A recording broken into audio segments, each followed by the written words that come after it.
ಸರಿಗಮಪ reality show ಖ್ಯಾತಿಯ ಹನುಮಂತ ಲಮಣಿ ಈಗ big boss Kannada season 11ರಲ್ಲಿ ವೈಲ್ಡ್ ಕಾರ್ಡ್ ಸ್ಪರ್ಧಿಯಾಗಿದ್ದಾರೆ. ನಿಜಕ್ಕೂ ಹೇಳಬೇಕಂದ್ರೆ ಈ ಸೀಸನ್ನಲ್ಲಿ ಹನುಮಂತು ಮನೆಯೊಳಗೆ ಎಂಟ್ರಿ ಕೊಟ್ಟ ಮೇಲೆ ಆಟದ ಕದರ್ ಚೇಂಜ್ ಆಗಿದೆ ಎಂದಿದ್ದಾರೆ. ಅದು ಶಕ್ತಿಯುಕ್ತಿ ಅಲ್ಲ.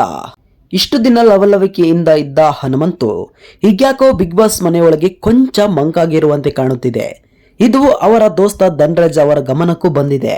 ಒಂದು ದಿನ ಧನ್ರಾಜ್ ಅವರು ಹನುಮಂತಿಗೆ ಕ್ಲಾಸ್ ತೆಗೆದುಕೊಂಡ್ರು. ಮೊದಲಿನಂತೆ ಹೀರೋ, ಆದಷ್ಟು ಬೇಗ ಎಚ್ಚೆತ್ತುಕೋ ಅಂತ ಸೂಚಿಸಿದ್ದಾರೆ. ನೀವು ಎಚ್ಚೆತ್ತುಕೊಳ್ಳಬೇಕು. ಕಳೆದ 3 ದಿನಗಳಿಂದ ತಲೆ ಅಪ್ ಅಂತ ಇದೇ ರೀತಿ ಆಗ್ಬಿಟ್ಟಿದ್ದೀರಿ ಅಂತ ಧನ್ರಾಜ್ ಅವರು ಹೇಳಿದ್ರು ಹನುಮಂತಗೆ.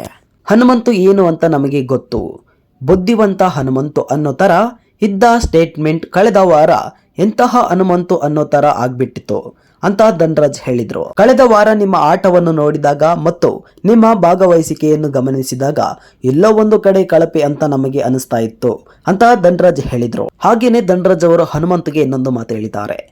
ನೀವು ನಾಮಿನೇಷನ್ ಸೇವ್ ಆಗುವಾಗ ನಿಮ್ಮ ಜೊತೆಗೆ ನಿಮ್ಮ ಪ್ರೀತಿ ಮಾಡುವ ಜನರು ಇರುತ್ತಾರೆ. ಈ ಮನೆಯನ್ನು ಬಿಟ್ಟು ಹೋಗುತ್ತೇನೆ ಅನ್ನೋ ತರದ ಮಾತುಗಳನ್ನು ಇನ್ಮೇಲಾದರೂ ಹೇಳಬೇಡಿ ಅಂತ ಧನ್ರಾಜ್ ಹೇಳಿದ್ದಾರೆ. ಮೊದಲು ಇದ್ದಂತಹ ಹನುಮಂತ ಮತ್ತೆ ಇರಬೇಕು. ದೋಸ್ತಾನಿನ ಮೇಲೆ ನನಗೆ ಪ್ರೀತಿ ಗೌರವ ಇದೆ, ಅದು ಇನ್ನಷ್ಟು ಜಾಸ್ತಿ ಆಗಬೇಕು ಎಂಬುದು ನನ್ನ ಆಸೆ ಅಂತ ಧನ್ರಾಜ್ ಹೇಳಿದ್ದಾರೆ. ಗೋಲ್ಡ್ ಸುರೇಶ್ ಅವರ ಜೊತೆಗೂ ಹನುಮಂತು ಒಳ್ಳೆಯ ಬಾಂಡಿಂಗ್ ಇಟ್ಟುಕೊಂಡಿದ್ರು. ಆದರೆ ಸುರೇಶ್ ದಿಢೀರ್ ಅಂತ ಹೊರಗೆ ಹೋದ್ರು. ಇನ್ನು ಈಚೆಗೆ ಸುದೀಪ್ ಅವರು ಒಂದು ವಾರ್ನಿಂಗ್ ಕೂಡ ಹನುಮಂತಿಗೆ ನೀಡಿದ್ರು. ಈ ಬೆಳವಣಿಗೆಯನ್ನಾದರೂ ಹನುಮಂತಿಗೆ ಬೇಸರ ತಂದು ಕೊಟ್ಟಿದ್ಯಾ ಗೊತ್ತಿಲ್ಲ. ಇಂತಹ ಮತ್ತಷ್ಟು ಸುದ್ದಿಗಳಿಗಾಗಿ ನಮ್ಮ ಚಾನಲ್ ಅನ್ನು ಸಬ್ಸ್ಕ್ರೈಬ್ ಮಾಡಿ.